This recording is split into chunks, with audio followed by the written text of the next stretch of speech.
Lakers are on the hunt for a replacement for injured center DeMarcus Cousins. And our Adrian Wojnarowski is reporting that the team is planning to bring in Dwight Howard and Joakim Noah for workouts. They'll also take a look at veterans Mo Spates and Marcin Gortat, who is currently playing in Europe. And so for more insight into that, I want to bring Jalen Rose into the conversation. And there he is. He's making his way triumphantly into the studio. Give the people what they want. Okay, Jalen is here. This is an interesting collection of people that they're talking about here. Obviously, the names that everybody knows. Where's my phone? I might get a call from the Lakers. Can you play center? I mean, because if so, they need somebody. Look, I feel terrible for DeMarcus Cousins that this happened. This is a guy, we're going to remember him along with Isaiah Thomas as guys who were on the verge of making huge money and now will probably never see it. The Lakers, meanwhile, are thinking championship thoughts. Can they win a championship with Dwight Howard or Joakim Noah? No. And it's not because I don't think those guys can play roles that can be meaningful. I just think the West is so very stacked that they're going to miss what DeMarcus Cousins was going to bring to the table. Anthony Davis has already come out and acknowledged he doesn't love playing the center position. And the only other guy they have on the roster is JaVale McGee. Boogie was going to provide some interior scoring. He can make a perimeter shot.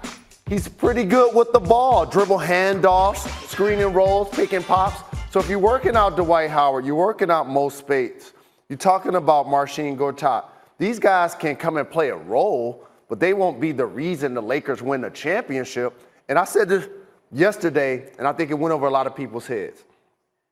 I feel Dwight Howard is too accomplished for that role with in this market. And here's what I mean. Yeah. A future Hall of Famer is about to be on the biggest stage in basketball, playing with LeBron James as an 8-time All-Star, as a future Hall of Famer, as somebody that's been Defensive Player of the Year, as somebody that the Lakers begged to stay so very badly, Greeny, that they put up billboards. I just don't see him making the mental adjustment. As you start to play and become a vet, you make the physical adjustment because your body forces you to. But the mental adjustment, I haven't seen him make, but to play a role where he's going to play 4 minutes some nights and have 2 fouls and 0 points in L.A., I just don't see that. I understand what you're saying. He is and look, Kobe Bryant at the end of his career was not willing to take a role where he would sort of be a secondary player, and I understand that. But if you're Dwight Howard and you've never won a championship and your legacy is going to be a guy who never quite accomplished all the things we thought he could, despite the fact that he'll wind up in the Hall of Fame, maybe he does carve himself out a role there where he is a difference-making player. Of all the names we just talked about, he's the only one who could. Right? Joakim Noah's not doing that. He's not going to be the reason they win. Neither are Spates or Gortat. But Dwight Howard might. Do you think that's impossible? I don't think it's impossible, but again, from the neck up, Greeny, I saw a player in Charlotte that put up big numbers. He has 17 and 13. Nice numbers. But he's also played on 5 teams in 5 seasons. Right. If he doesn't play for Memphis, it'll be 6 teams in 5 seasons. The adjustment has to happen up here. I think Dwight Howard still has some quality basketball left in him. And I believe he thinks that too. I don't believe he thinks that he's a 12-minute-a-game type of player. Okay, then who should the Lakers get? LeBron needs somebody, right? Joakim Noah, because I saw him produce last year. Remember, last year Dwight Howard had a mysterious gluteus maximus injury that kept him from performing. I saw Joakim Noah play basketball with Memphis last year. And he can fill that role. Just a few minutes a game, go in and give you the little bit that they may need. He did play better and more last year than most people realize. He did it in Memphis, so people didn't pay a lot of attention. It'll be interesting to see. We'll have more from Jalen as we go. Meanwhile, back to football we will go. One is a young star. The other is an aging legend. Who does Marcus Spears put atop his power rankings, Mahomes or Brady? He'll tell you in 10 minutes. And then, this time, it's personal. Jerry is hurt. The Zeke was hurt. They're in their feelings. And Big D, has this really become a problem? We're talking about that and more. You're watching Get Up on ESPN. Told y'all Zeke was going to hold out like Le'Veon.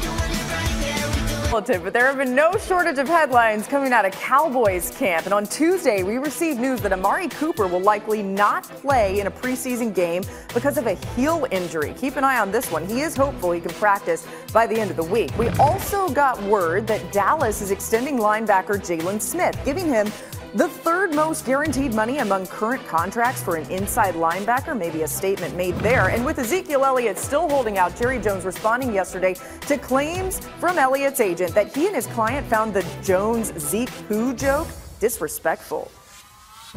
Look, I've earned the right with Zeke to joke. Period. Right. I've earned it. So, have you guys had any conversations since then at all? No. Okay. But let me be real clear about it. I've earned that right to joke. Wow. Ooh. That face, every time we just should put that on a loop and play it over and over again, because that was remarkable to me. And listen, in practically every standoff or whatever it is between football teams and players, I'm on the player side because I think that the deck is stacked against them generally, and I want to see them get their money. And I want to see Zeke get his money. Yeah. But I'm on Jerry's side of this. If he can't make that joke after all the times he has had Zeke's back, up to and including the time that Zeke got suspended and Jerry went nuclear with the National Football League on it, I can understand him being Jerry, being bent out of shape by the way that they chose to handle it. I totally understand his reaction to finding out from Arsenal and Zeke that they felt disrespectful. But, G, I have to put a but in there. At the same time, he did feel disrespected. And I think Jerry has to respect the fact that he felt that way. Zeke and Mike Arsenault knows, his agent knows that Jerry holds all the cards.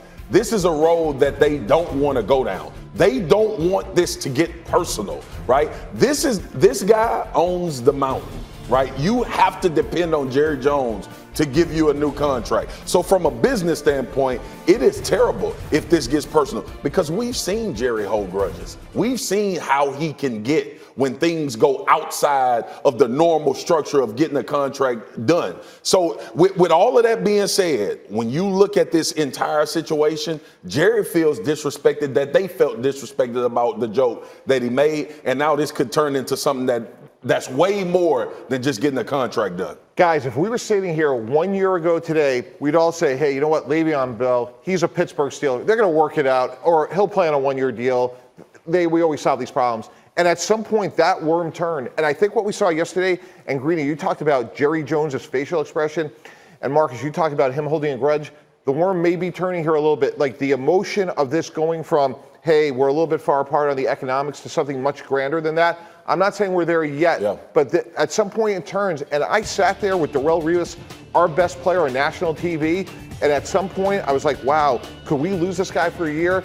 And his face right there, he's pissed off. Look at that face. I'm with you. Like, we all have seen Jerry Jones talk a trillion times. I mean, you worked for him, Swagoo. I didn't, but obviously I've been covering him since he bought the Cowboys.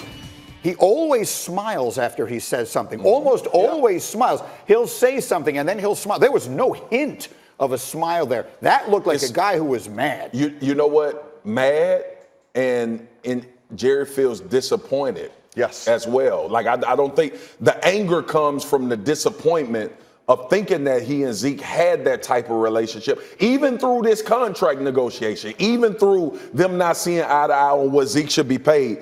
He felt like it's the same way, G. If you thought you and I had a good enough relationship for you to joke around with your friends and say something that wasn't just outlandishly disrespectful, and then I came back and was like, nah, bro, we ain't like that. Like, I don't have a relationship with you like that.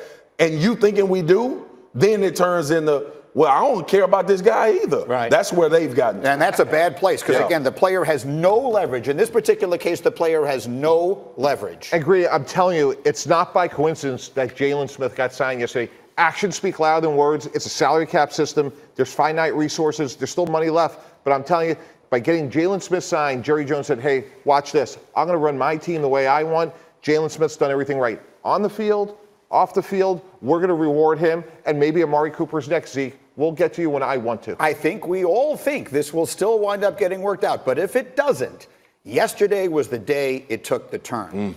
All right, we have more football as we go.